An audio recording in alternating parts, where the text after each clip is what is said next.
Hello guys, welcome to Code and YouTube channel. In today's video, we will going to see how to create our own video editing model using Python and Moviepy.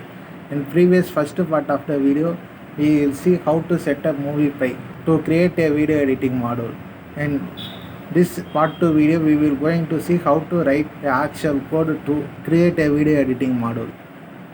So as I already written the code. So in this set of lines, I import Moviepy library and require models.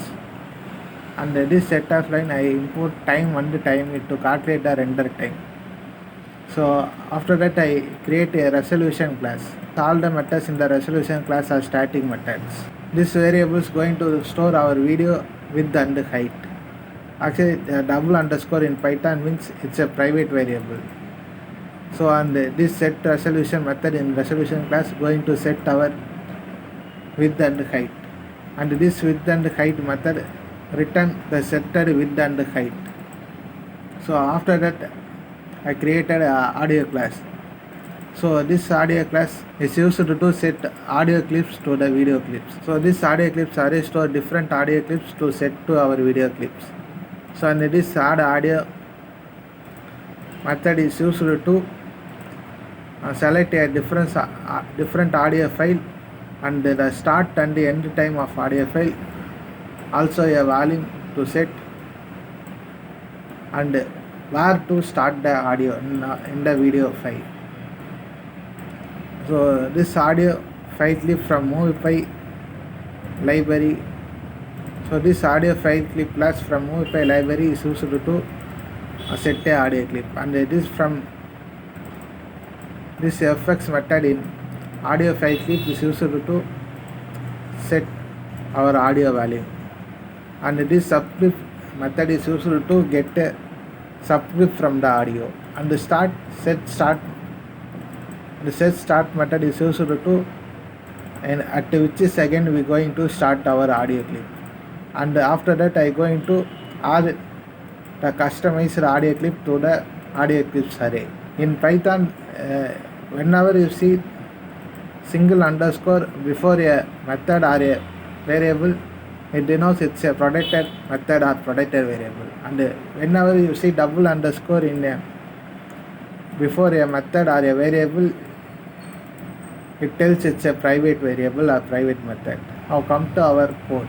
So this set audio clip method is used to set our customized audio clips arrays to a given video clip, and I created a title card class. So this title card class inherit a audio class as a base class because we're going to add audio in our title clip. So in OOPS concept, this is called a single level inheritance.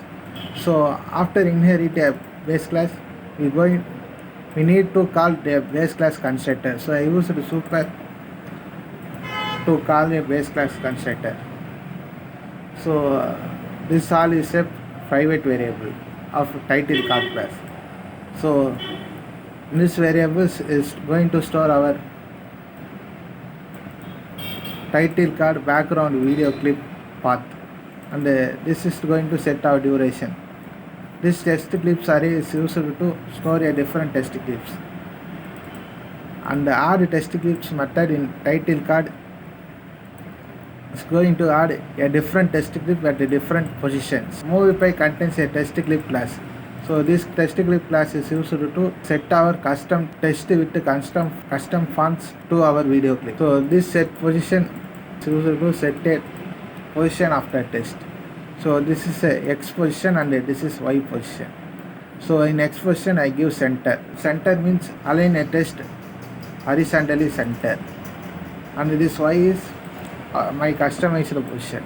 The set start method is used to set at which time I am going to display my test, and this set end method is used to at which time I am going to end my test. The cross fading method is used to create a fade in effect in my test. So after doing all the customization, I am going to add the test to the test clip array. Make title card method in our title card class is used to make our title with our customized test clips and the audio clips. So in Moviepy, the video file clip method is used to get the video information, and the subclip method is to get subclip from our video. And this self.test audio clip method is a method where we see in the audio class. So this is a protected method, so we can able to use in our child class.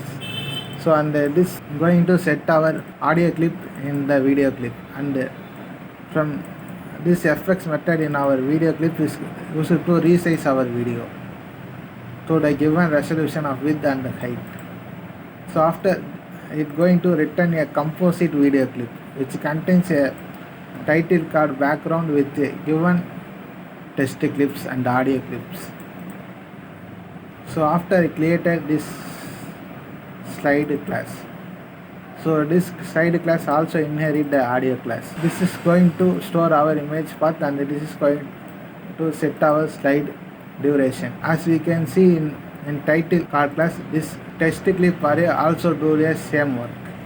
And the create test method in slide class is a private method to set a customized test. This image clip class in Moviepy module is used to set image in our video. So and this add test method is as same as the method we saw in title card. So after editing all the test clips, I going to add the test clip in test clips array.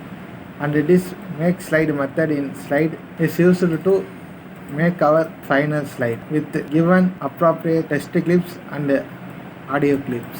And this end card class is used to make a end card. So and this end card video part is going to store a background video, and the duration is used to set the duration of end card. And this test clip array as same as we saw in previous slide and the title card class. So and this add test method is as same as we saw in title card.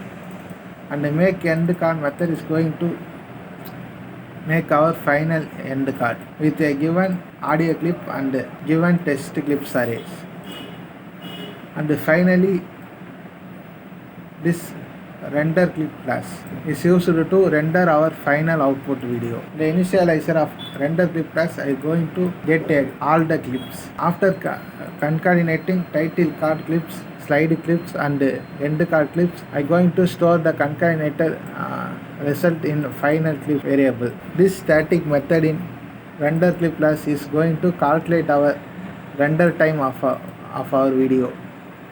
So actually this is a warper method. We can call this warper method like this as decorator. So after this subclip method in render method is used to create a subclip from our final video. After this render method, the render class is used to give a final output of the video. So this render class takes several arguments like output file name. So default is current time at which the render is made, and the audio is enabled or not, and the FPS of our video preset value. Default it is medium. If you give ultra fast or super fast, the compression ratio of your video is get high. If you use medium, for compression rate also medium. Set preset to low, your compression of the final video is very low. The compression means the output size of your video file codec. So and which codecs we use to render our video. How many threads can going to use from our processor to create a video. This render time warper function is used as a decorator for a render function to calculate the render time of the video. So that's all about our video editing module. So in that part of the video I will going to show how to make your video using this module. Thanks for watching. Bye.